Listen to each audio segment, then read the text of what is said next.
Dudes to Dads is a podcast to help men understand and navigate the transition of being a single dude into a family man. How do we make sense of it all? Well, we probably won't be able to, but let's go ahead and have some fun trying.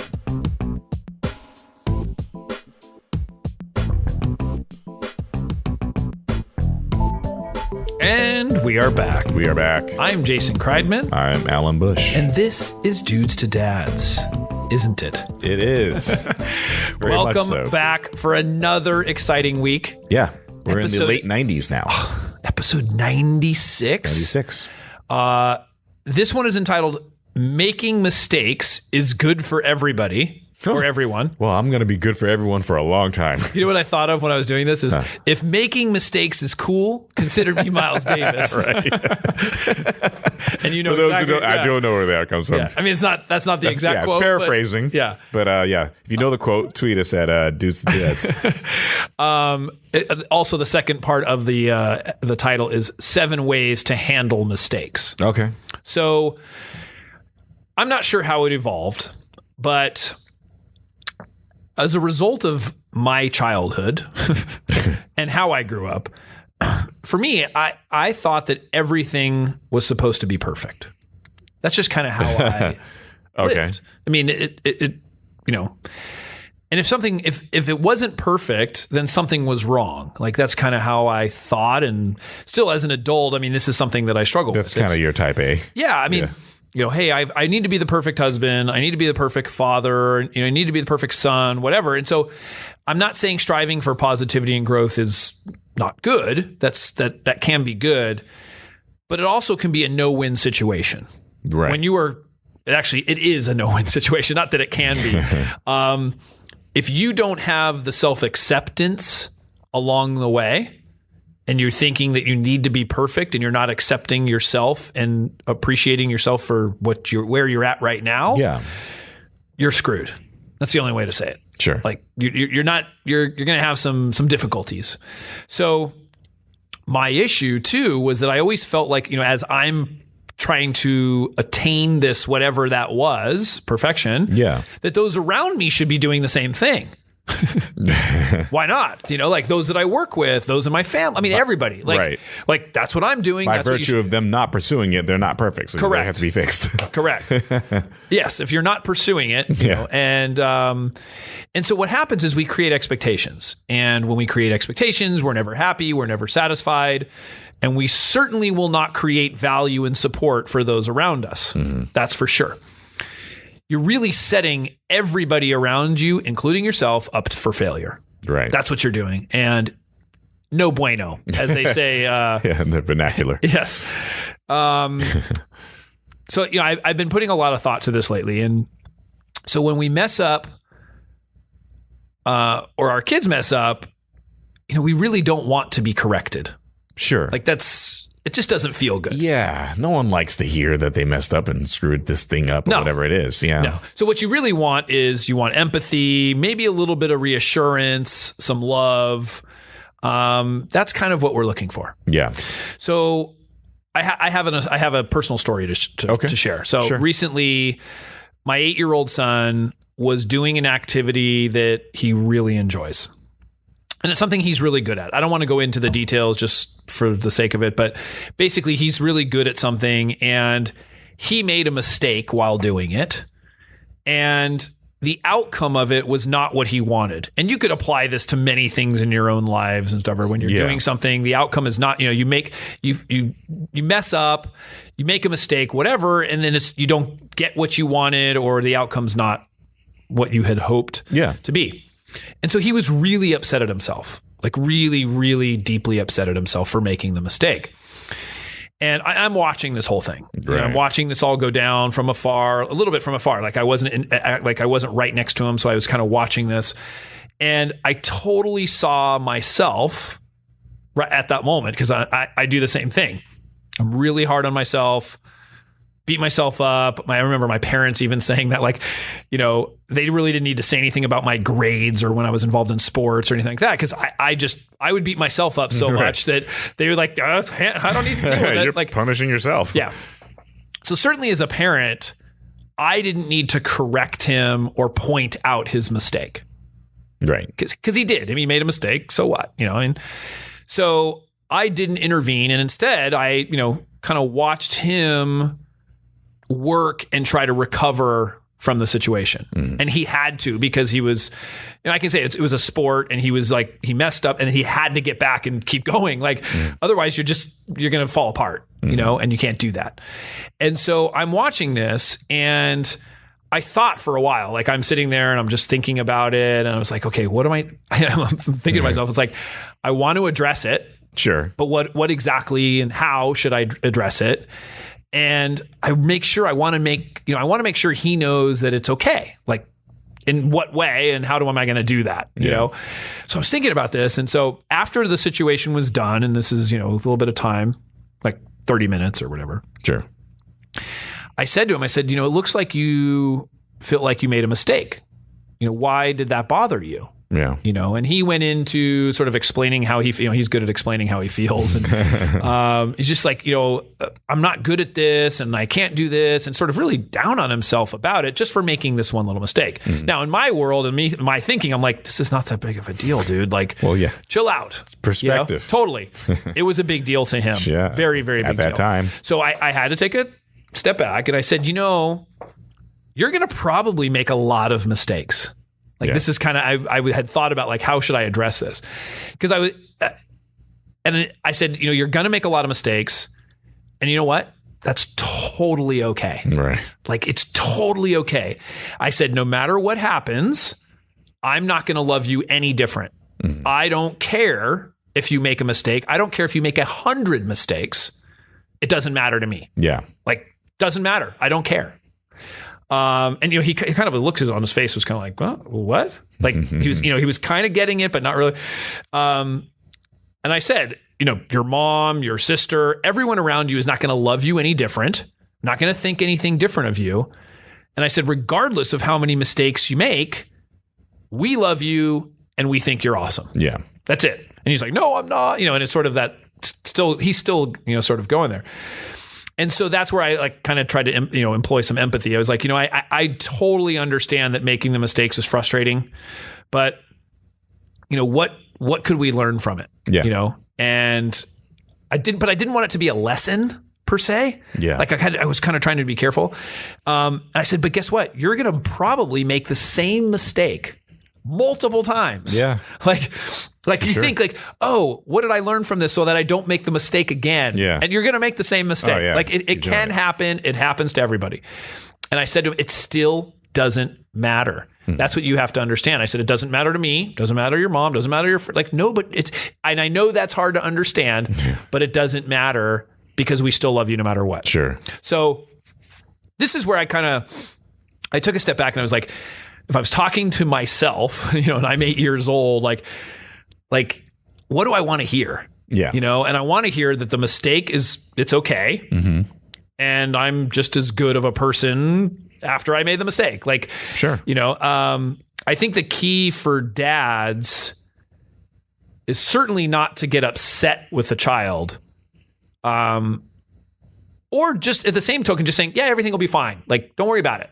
Yeah. Because you can't, you have to empathize with them because it is a big deal. It's not that everything's okay. It's like, you know what? That does suck. Yeah. Like, it does suck to make a mistake and feel like you didn't do well. Yeah. People want to be validated at the same time, want to feel supported. But you don't want to coddle them. Sure. And they have to learn to make the mistakes. But there's, that's what I'm trying to say is like that there's really, really important aspects of how we as the outsider can deal with it, because you don't want them to feel like they're alone on it, right, or that the view's going to change, or that they're not going to be loved, or something like that. So, because I wrote this down as typically we make mistakes because of how we think other people will see us or judge us, right? And we say, well, it bothers myself, it bothers me, or, I don't like to make mistakes. Well, usually that's because we think it makes us look bad. Right. It makes us look bad or sound bad or whatever. Yeah. Maybe I won't be loved. Maybe somebody like my friends don't want to be around me, whatever it is. Like, sure, we're pretty sensitive to that. So I wrote 7 ways to handle mistakes. Okay. And I think this, the reason I shared the personal story was like, that's how this all came about is I wasn't sure how to handle it, but what I did know is that I didn't want him to go deeper and get, more upset. At the same time, I want him to learn how to handle it. Yeah. Like you make a mistake. This is how you've got to handle it. Like I'm not going to always be there, so there's like that balance. It's like, toughen up, go ahead, like there's that. And then there's like, oh, I feel so bad for him. Yeah, because I know he's feeling really badly. Yeah. Right now. Somewhere in the middle lies the truth. Right. Yeah. So this is 7 ways to handle mistakes. So the first thing, tell them that it is okay to make mistakes. Sure. I mean, that's simple. Just tell them it's okay. You do not, hey, you do not need to be perfect. You're going to make mistakes, and that's okay. Sure. The second one, model the recovery of the mistake. So when we make a mistake, like that. Yeah, I hit the microphone. Own it. Yeah. Own the mistake and communicate maybe what you could have done differently. Sure. And so there was a situation, and I looked back, I couldn't figure out which episode it was, where I talked about how I yelled at my kids. Mm-hmm. I'm sorry, my son yelled at me. Oh, so used to yelling. Yeah, I usually do my the son yelling. yelled at me and then, said, hey, I could have handled that differently. Sure. Oh, okay. And he recognized that because that's something I've done. I where I have yelled or I've gotten upset, and then I came back and I said, you know what, I probably could have handled that differently. Yeah. That was a mistake, what I did. Yeah. So modeling the recovery of like how to get past it is really important too, because then they can see it, and they get to model that recovery. Yeah. The third one is praise them when they admit the mistake. Mm-hmm. So. This is more of probably a scenario when they do something in the house or at school or something that was wrong. And instead of, and this is like our last episode about like with your wife, like, don't get mad at them. Sure. Because they're not going to want to tell you and they're not going to admit it again. So when your child comes to you and says, the famous one is my sister pulling out the flowers of the neighbor. Sure. And my mom not getting mad at her and saying, oh, tell me what you did, like, because if you get upset and you punish them, you're going to start wedging that line of communication. You're going to start starting early. That's kind of how you create rebels, like that type of rebellion type of kid. Is if you start really getting down on them on certain things and making them feel terrible, then like at some point they either I'm not going to tell you anymore, or I'm not going to tell you. I'm just going to do what I got to do. Right, I'm going to lie. Yeah, exactly. And if I get in trouble, I won't care anymore. Right. So praising them, just say, hey, I really appreciate you telling me this, or you know what, or hey, I noticed that you were aware of what you did, and that's really good. I'm not saying what you did was great, but I do think that the fact that you owned up to that or what was good. So, so that's number 4 is encouraging them to own it and not blame others or things or something like that. Sure. So. An example of that could be in sports where I was just thinking like you're playing tennis and the person's blaming the racket. That was a story that I just heard on another self-improvement tape. Yeah. Where I had a friend that ran into a wall in the house. The wall jumped out. Oh no! Yeah, stupid wall. Yeah. Like literally, it was like almost serious about it. I go, you understand that's a stationary object, right? You're the one running into these things. It's not the racket. It's not the ball. It's not yes, it could be slippery, whatever. Yeah, right. But like, you just own it. You take the mistake, or it's like, no, somebody else forced me to do it, whatever. Yeah. Just several times. Own it. Terribly. Own up to it. Don't blame other people with things. Yes. Number 5, don't point out past mistakes. Yeah. So if you are dealing with the situation, there's no value and no need to say, hey, remember the time when you did X, Y, and Z and you also blah, blah. It's just you're creating complication. That was terrible too, huh? Yeah, you did that and that. And it's just adding up. Deal with the current mistake. Sure. And that's it. That's the only one you need to deal with is just deal with that one. Number 6, share mistakes that you've made that could relate. Yeah. And I did that as well, actually, when my son had talked to me. I was talking about some of the things that I'd done and how, that's happened to me a lot. Sure. and I make mistakes a lot of times, and it's okay. It's okay to do it. Yeah. Yeah. They do help. They do help, though. Try to make it relate. And, a lot of times, too, your kids, or we do it, too, where we don't want our children to see our mistakes. Of course. And our children thinking that we're perfect is bad. Yeah. Because then they feel like when they're not perfect, they're not good. Yeah. And so that's a really, and I think I grew up a lot like thinking that my parents were perfect, and that may be part of my issue. Sure. Is that thinking like, wow, like if I'm not, then it's not okay. Right. And I don't know that was conscious. It's not like my parents did make mistakes, but I don't know how conscious it was of like showing me that mistake and pointing it out. And they want to shield you from their mistakes. Of course. No, the intention is always good. There's no question. The intention is good because like, especially like a father, he's not showing the vulnerability sometimes or the mistakes that he makes, thinking that, that's negative. He's doing it because he thinks, well, they don't need to see me like this. Or, right. And when I know, especially when you're a dad, you just pretend like you have all the answers. You don't have all the answers, especially in emergency situations or things that are a little bit, out of the ordinary. It's like everything's under control. Don't worry about it. I'm going to shield you. You can't do that. Meanwhile, you got things jumping on your back and monkeys. I mean, there is some validity to that of like that you do sometimes have to show that you are, that you do have the control and you got it. Yeah. Even sometimes when you don't. I mean, we do that in business. We do that in other things.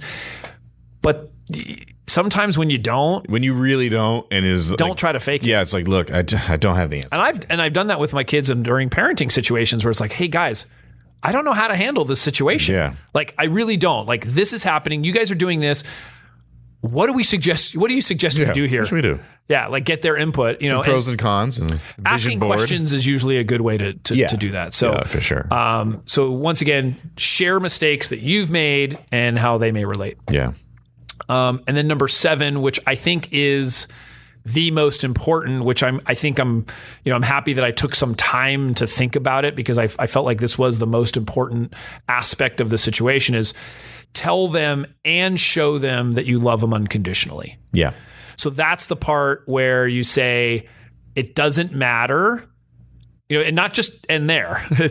It doesn't matter because regardless of what happens, I still love you. Yeah. The famous line I've heard is like, I may not like you right now, but I still love you.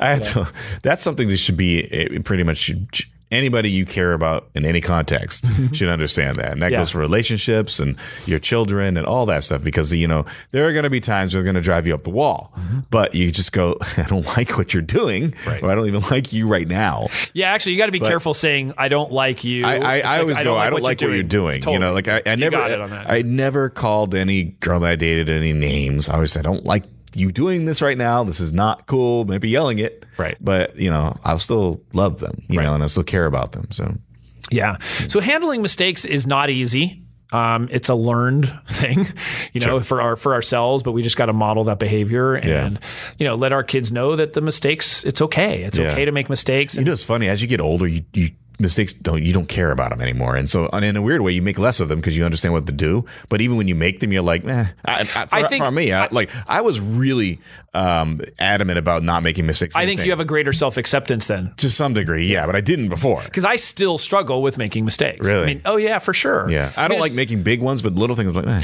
yeah, no, I agree. I mean, as you get older and have some perspective, but it's still, I mean, there are things even like in my business or things where I'm man, and I'll beat myself up a little bit over that, or, even in my marriage, and I say, oh, I can't believe I did that. Like, that was stupid, or with my kids, same thing. Yeah. If you say the wrong thing, that always kind of grinds me too. If I said the wrong thing at the time, I should have said that. So that's part of learning, okay, I'm going to go back and fix it. Yeah. I'm going to go, and you can. This is stupid, somewhat tangential. You like those? I dropped my keys. My car keys were detached from my house keys, and so I, for some reason, didn't have them attached. I was like, I'll attach them later. And then I pulled my car keys out, and my house keys fell out. Didn't see it. And then I get to work, and I'm going, oh, where are my house keys? And I'm freaking out. And I'm like, this is the first time I freaked out in like years. Yeah. I was like, no, I can't. Just that little thing drove me nuts. I drove to where I thought it was back home during my lunch break. And sure enough, it was there. But I was just like, oh, man.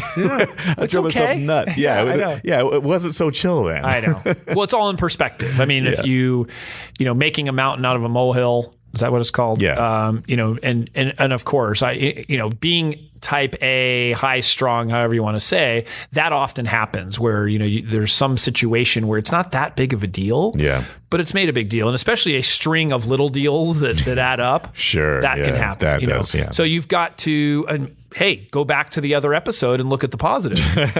We have 95 episodes of positivity. I know. So, no, with that, if you guys have any suggestions on how you handle mistakes, shoot us an email, podcast@dudestodads.com.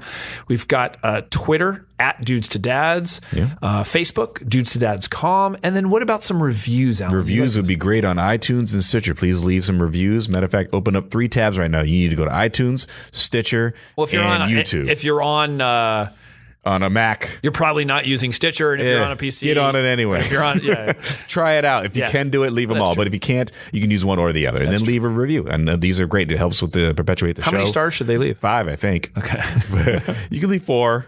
No, maybe. No, that lowers our rankings. Whatever. We have to optimize ourselves. They made a mistake. I know.